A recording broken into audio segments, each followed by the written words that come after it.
Hello, children. We are going to begin the chapter The Midnight Visitor, written by Robert Arthur. This chapter is in your book Footprints Without Feet, prescribed for Class 10 CBSE NCERT. This is a very interesting story. Let's proceed. Let's come to some familiarity about Robert Arthur. Robert J. Arthur Jr. was a writer of speculative fiction. He is known for his work with the Mysterious Traveler radio series and for writing The Three Investigators, a series of young adult novels. He has also written stories for magazines like Wonder Stories, Detective Fiction Weekly, Mystery, The Illustrated Detective Magazine, Street, and Smith's Detective Story Magazine, and many more. All these stories that he has written is very mysterious kind of interesting pieces of fiction, and he became a very popular American writer. That is why he was honored twice by the Mystery Writers of America with an Edgar Award for Best Radio Drama. Before we begin, I'll tell you one or two things that we need to understand in this story. First of all, appearances can be deceptive. Deceptive means धोखा दे सकती हैं. Appearances मतलब जो हम दिखते हैं. सो कभी कभी जो हम देखते हैं वो सच होता नहीं है. इस चैप्टर में यही होगा. Secondly, do not trust your rivals. अपने दुश्मन को, अपने ओपोनेंट को कभी पूरी तरह ट्रस्ट ना कीजिए. हमेशा मान के चलिए कि वो आपके लिए कुछ ना कुछ गलत प्लान कर रहा होगा. In times of crisis we should remain calm. अगर हम काम रहें, अगर हम पेशेंस रखें, अगर हम पैनिक ना करें, तो in times of crisis we can, मतलब कि डिफ़िकल्ट टाइम्स में जहाँ पे सडनली इमरजेंसी आती है, हम अपने we can help ourselves. And lastly, not only being calm, we should have presence of mind. अपना दिमाग कभी बंद ना होने दें. स्ट्रेस या टेंशन से ये ना हो कि we stop thinking. So presence of mind can work wonders in a difficult situation.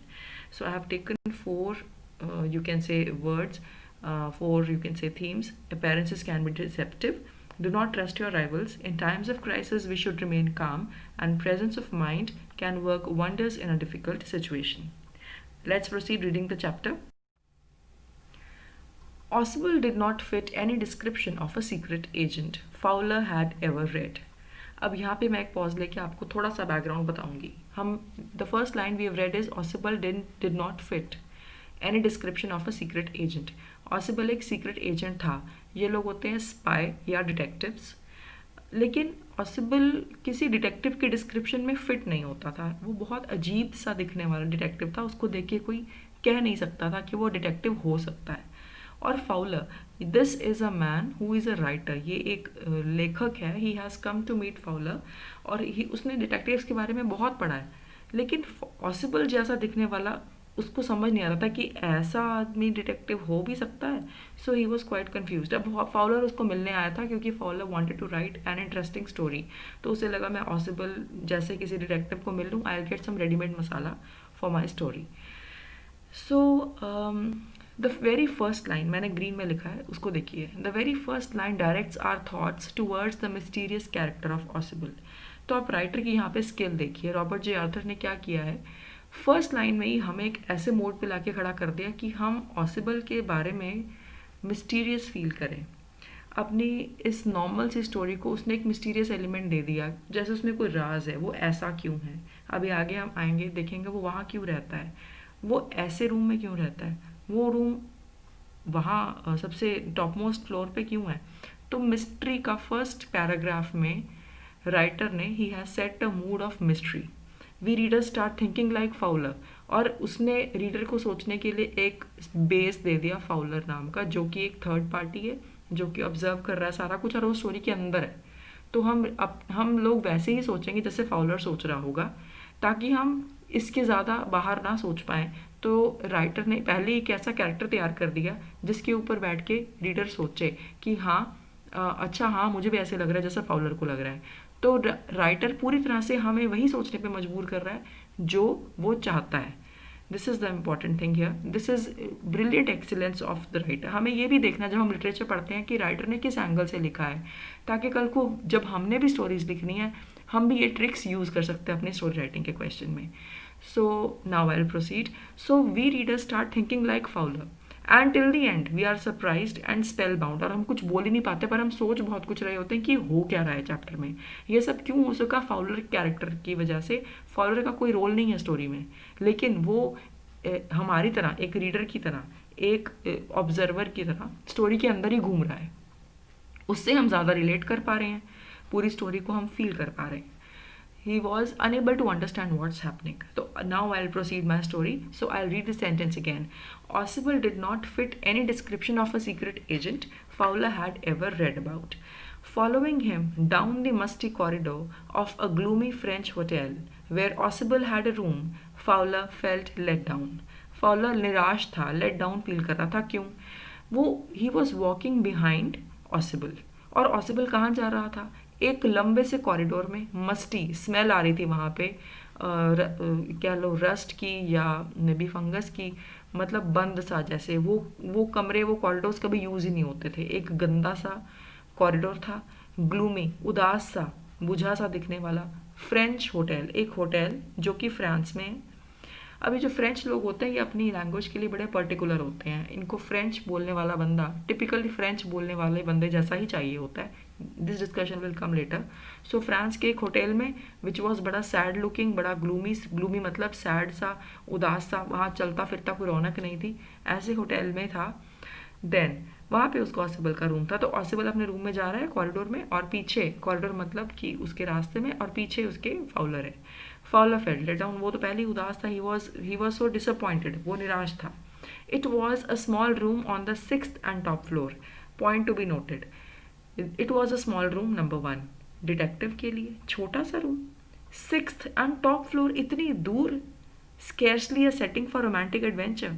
इतना बोरिंग होटल, इतना बोरिंग कॉरिडोर, इतना छोटा रूम, 6th टॉप फ्लोर पे, ये सारी बातें फाउलर कुड नॉट अंडरस्टैंड कि एक डिटेक्टिव इतना बोरिंग कैसे हो सकता है।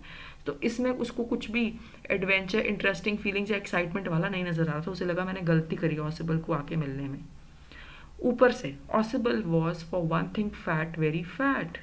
ऑसिबल मोटा भी बहुत था। डिटेक्टिव्स, हम लोग सोचते हैं detectives should be smart, quick, handsome, attractive, but Ausable he was so fat.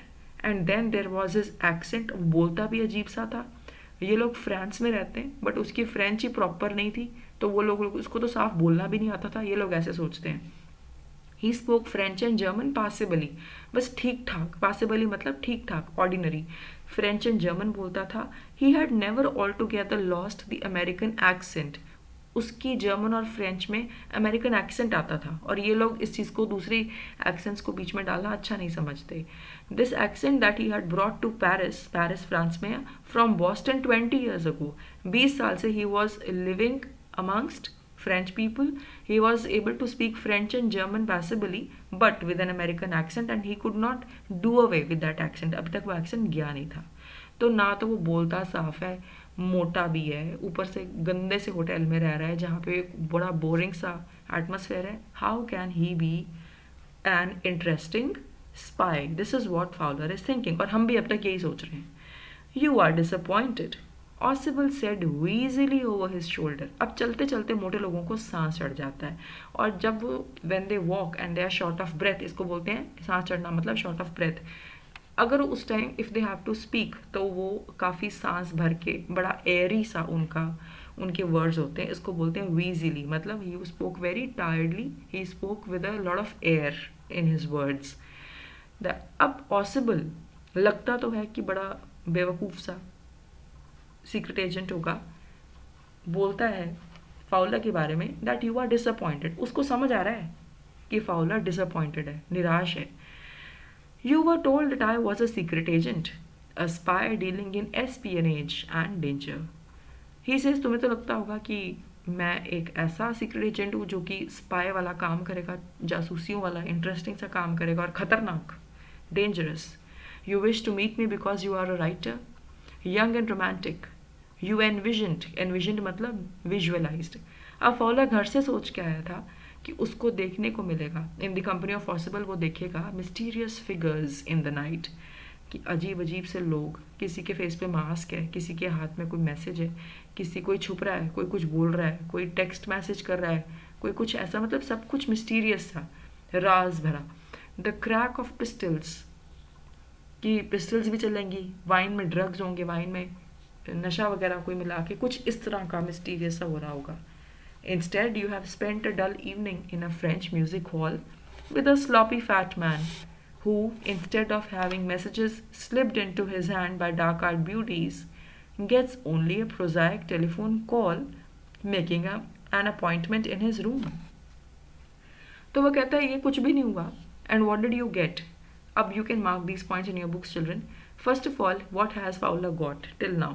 A dull evening in a French hotel, in a French music hall, with a sloppy fat man, एक shapeless सा, loose सा, ढीली ढाले शरीर वाला fat man इसकी company है. तीन चीज़ें उसको मिली हैं. What he hasn't got, अब ये भी मार्क करें. There he hasn't got any messages being slipped into, उसके हाथ में पकड़ाए जाने वाले मैसेजेस के चिट्स नहीं है. कोई डार्क आइड ब्यूटीज़ नहीं मिली, मेकअप बहुत ज़्यादा मेकअप करके घूमने वाली वेट्रेसेस जैसे हम देखते हैं in the spy movies. But what he has got, एक चीज़ उसको और मिली है, प्रोजाइक, वेरी ऑर्डिनरी, आम सी सादी सी telephone call.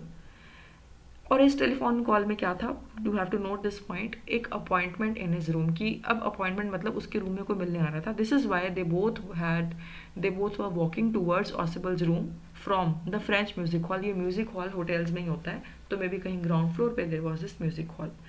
So now they are going to Ossible's room, and Ossible on the way, रास्ते में he is saying that Fowler, you have been bored. He knows that Fowler is badly bored. The fat man chuckled to himself. ये कहते कहते he starts laughing to himself, and he unlocks the door of his room, and he stood aside. Side पे खड़ा हो गया to let his frustrated guest enter. और वो अपने गेस्ट को बोलते चलो आप अंदर आओ पहले. साथ साथ ही saying you are disillusioned. Ossible told him, कहते कि तुम्हें ऐसा लग रहा है कि आज तुमने एक रियलिटी देख ली. That we secret agents we do not have any mysterious thing happening in our life. हमारी लाइफ बहुत डल और बोरिंग होती है. एनीवेज आओ मेरे कमरे में. ही सेज, ऐसे इशारा करते हुए they both get in. He says but take chair my friend, presently you will see a paper, a quite important paper. He says but घबराओ मत my dear friend, you will see a paper, और ये paper बहुत important होने वाला है. I hope you are liking my videos, and if you're really liking them, if they are beneficial for you, I request you to please like, subscribe, and press the bell icon. And if you do that, that will be a really helpful gesture for me. I'll be really thankful, and I'll be motivated to create more such videos. So please like, subscribe. For which several men and women have risked their lives. Come to me. He says, अब एक ऐसा paper देखना मेरे पास आएगा, it will come to me, and that paper is very important. Why? Because what makes it important? Several men and women, बहुत लोगों ने अपनी लाइफ को रिस्क में डाला उस पेपर की वजह से. Someday soon that paper may well affect the course of history, and that paper has something so important in it that maybe history of the world will change because of that paper. In that thought is drama. Is there or not? तो वो कहता है क्या ऐसा सोच के थोड़ा dramatic लगा तुम्हें, कुछ मज़े वाला कुछ लगा. अब do you think Fowler has answered? What will he answer? Obviously he'll answer yes, Ossible, definitely. I feel this is going to be quite exciting, that some important paper is going to come to you. So Ossible tells Fowler that now very soon you will get some interesting piece of events in their meeting. Something interesting is going to happen. But as he spoke, Ossible closed the door behind him. The door is closed, and he switched on the light. Now when the light is switched on, Fowler had his first authentic thrill of the day. Now Fowler gets a thrill. Thrill means something exciting happens. What is that? Halfway across the room means in the center of the room, a small automatic pistol in his hand, stood a man. एक आदमी खड़ा था, and he was holding a small automatic pistol. Ossible blinked a few times. This shows that Ossible also got a surprise. Somebody in his room. So Ossible also blinked a few times. Now what was the first authentic thrill for Fowler that day? The authentic thrill was that in the middle of Ossible's room, they were also not aware that there's a man who would be holding a small automatic pistol and he would be there in his room when the room is locked. If you remember, Oswald का room locked था, उसने खुद अपना room unlock किया था. Max, he wheezed. फिर से उसने बड़े थकी हुई आवाज में बोला, Max, you gave me quite a start. I thought you were in Berlin. What are you doing here in my room? अब I have a question for you. Do you think Oswald knew Max already? Yes, he knew. How can you say that? देखो, उसको max का नाम पता है, number 1. He also knows that Max should have been in Berlin, number 2. And he is quite sure that he should have been in Berlin. That is why he says, what are you doing here in my room? Now tell me, was Oswald scared or nervous at the sight of Max's pistol? क्या Oswald को डर लगा था max की pistol देख के? No, he just blinked a few times. He wasn't nervous or scared. Maybe even if he was a little bit, he doesn't show anybody that he's nervous or he's scared. So he just blinks. For him, facing a pistol is possibly nothing new. उसके लिए कोई नई बात नहीं है ऐसे pistol के सामने आ जाना. तो वो एकदम से अपने मूड को बदलता है और बातों में लगा लेता है सबको. Max was slender. अब ये Max कौन है? इसकी first of all they have told about what he looks like. Slender, पतला सा, पतली सी बॉडी थी उसकी. He was thin. A little less than tall means लंबे से थोड़ा छोटा. Little less than मतलब कि medium C height. He was not tall. With features that suggested slightly the crafty pointed countenance of a fox. और उसके features ऐसे थे जिससे लगता था थोड़ा सा, slightly थोड़ा सा वो crafty लगता था. Crafty, चालाक. सो वो थोड़ा चालाक लगता था अपने शक्ल से और उसको देख के लगता था कि एक फॉक्स जैसा है, वो झूठा भी है. There was about him aside from the gun nothing specially menacing. उसको देख के मेनेसिंग मतलब कुछ भी हार्मफुल नहीं लगता नहीं था कि ये कोई खतरनाक बंदा है. हाँ, just because he was holding a gun तो फाउलर डर गया. Because he has a gun maybe he can do something. But if you leave the gun he did not look threatening, he did not look harmful at all. अब यहाँ पे 2-3 बातें. This Max, I tell you, Max is also a secret agent और a spy. Number 1, this I am telling you will come to know later on. अगर ये भी एक spy है तो does he look like a spy? Do you get any indication that he looks like a spy? Yes, there is one indication which is that he looked crafty. He had a pointed countenance of a fox. उसकी शक्ल, उसका face एक fox जैसा था, pointed सा था. People who have a pointed face, a pointed nose और maybe pointed lips, they seem to be very cunning and crafty. So Max looked crafty, but we'll see towards the end that does he prove that smart as he looked, कि क्या वो वाकई इतना crafty, इतना चालाक था जितना वो लग रहा था. तो चलिए, let's proceed. The report, he murmured, the report that is being brought to you tonight concerning some new missiles. I thought I would take it from you. It will be safer in my hands than in yours. तो max ने क्या बोला? Max ने बोला कि एक report है which is being brought to you to Ausable. Ausable को उस रात एक रिपोर्ट का डॉक्यूमेंट आना था. Just now Ausable has told this to Fowler. You all would remember this, ठीक है. नाउ यहाँ पता लगता है report had some information about new missiles, number 1. And Max has come to take that report. Why? He says, I would take it from you. It will be safer in my hands than in yours. He says, मेरे पास वो report better है, अच्छी रहेगी. Question, why had Max come for? I have told just now why. Why do you think did he carry a gun? आप बताइए वो gun वो क्यों कैरी करता है? Can you think about the answer? He carries a gun. There are many reasons. First of all, he knows that getting that important report will not be easy because it is so important that many men and women have risked their lives. So obviously Oswald would also be risking his life. When life is at risk, this means the person who has gone to take the report, his life is also at risk. So that document was a very important thing and many people must have been after it. That is why he takes a gun to scare Oswald and get the report from him. Now one box is there. Max did not seem very threatening though he was brandishing a gun. वो अपनी gun point कर रहा था. Brandishing मतलब दिखा रहा था, point कर रहा था. फिर भी he did not look threatening, he did not look scary, he did not look harmful. So let's proceed. So he says that I have come there for acquiring the report. Now, once we've done the whole of the reading of the chapter, I wish to ask you this question. Who was a midnight visitor? Fowler, Max, or both? The correct answer is Max. Fowler was not exactly a visitor because he did not visit uh, Ossible on the midnight. He was already a companion for quite a number of hours already because he was there with Ossible in the music hall also. One thing. Secondly, Max had visited him on the midnight.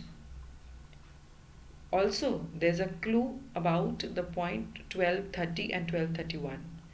So this shows that he had visited Ossible at the midnight, and also he was waiting for arrival of the reports and to receive them, and that is why he is known as, has been referred to as the midnight visitor.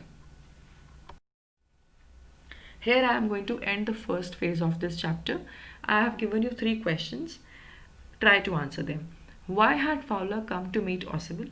Describe Fowler's reaction after entering Ossible's room. What was Fowler's expectations for his meeting with Ossible? All these 3 answers we have covered while studying. Try to answer them. And let's see each other in phase 2 of this chapter.